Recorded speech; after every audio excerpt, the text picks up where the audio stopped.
This is No Tears for Black Girls, a true crime podcast with a purpose. We have a missing woman. And I gave the police everything that I know. Everything. But here it is. And this y'all first time hearing of this. Or hearing of my connection to it. Why did I post that? Because I posted the pictures. I put the material up. Because I wanted to draw attention to the fact of what is actually going on. You know, people have begun to say, he's guilty.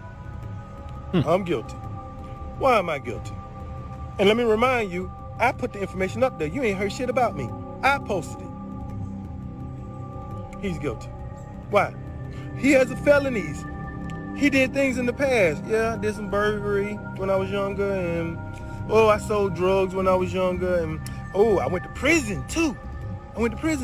See, that was the dirt that I grew up out of. That made me the God that I am today. We begin with new details in the case of a missing mother.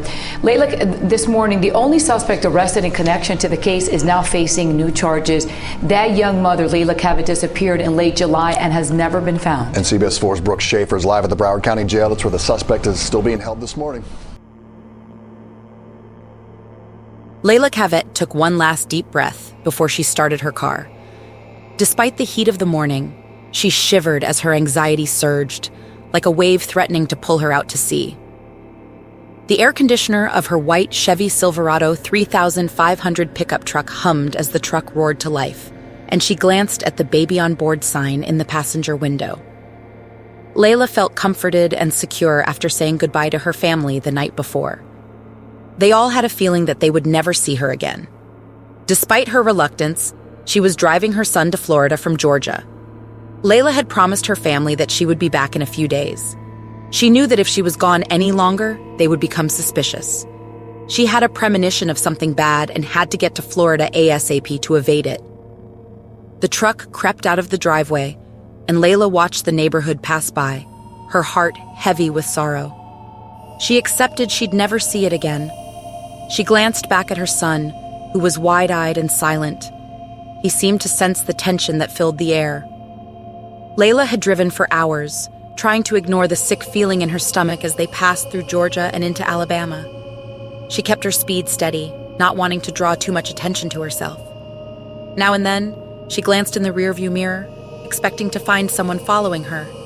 But she saw nothing except an empty road behind her. The sun was setting when they reached the state line. Leila felt a wave of relief wash over her. Near her destination, she sensed someone following her. She drove while scanning the roadside for signs of trouble, taking a deep breath. They reached the Florida state line. Leila and her son both let out a sigh of relief. They had made it. As Leila drove through the streets of Florida, she relaxed. A sense of relief washed over her as she realized she was out of danger. Leila drove until she reached a small motel on the outskirts of town. She stepped out of the truck and gazed around. Undaunted by the future's uncertainty, she was determined to face it. She was ready for whatever might come. Leila and her son checked into the motel and settled into their room. She was bone-tired, but her eyes refused to close. Fear consumed her mind. She did not know what would happen, and it scared her. She lay awake in the dark, trying to make sense of her feelings. The next morning, Leila's mind was still racing. She perched in the dingy motel room, grappling with her dire quandary. She was at a crossroads and unsure of what to do. Fear coursed through her veins as she scoured the unfamiliar environment. She was completely lost. Her phone rang.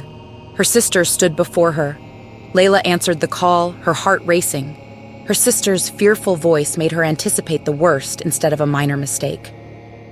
"Leila," her sister said, her voice trembling, "you need to come home. Something terrible has happened." In that moment, Leila knew what she needed to do, return home and aid her family, despite the fear and uncertainty stirring inside of her. Her finger lingered on the hotel room phone as she hung up for the last time. New details tonight on the growing mystery in Broward County surrounding a little boy found wandering in the street. His mother is still missing. 2-year-old Camden is doing okay and being cared for by the state tonight. Earlier today, his mother's truck turned up in Hollywood, but she was not in it, and her grandparents just arrived in South Florida to join in the search. We are here to help find her and to get our great-grandson, if possible. Carol and Robert Ferdinand came from Nashville, Tennessee to South Florida, hoping to find their 21-year-old granddaughter, Leila Cavett. She's the missing mother of 2-year-old Camden, found wandering in Miramar Sunday. I think she's been snatched up off the streets. She would have never left her baby. Never. That's my granddaughter. I know her. She would have never left Cameron running in those streets. That's not her. That's not her character. Hollywood police say Cavett was in this Chevy pickup truck found in a Walmart parking lot at 441 in Hollywood Boulevard. It's the same area where police say the young mother was last seen. Leila's 3 sisters arrived from Alabama Tuesday after learning Leila, who lives in Georgia, was missing so far from home.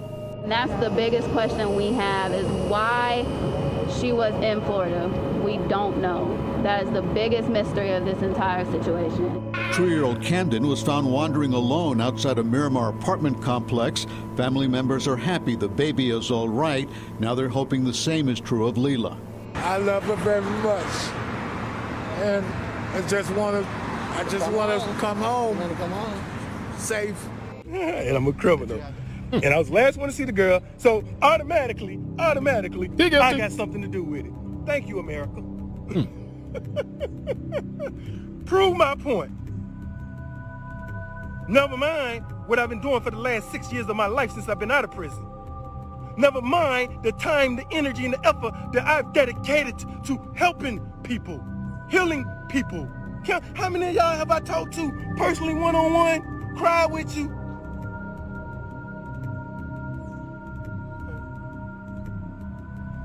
Yeah. He's a criminal.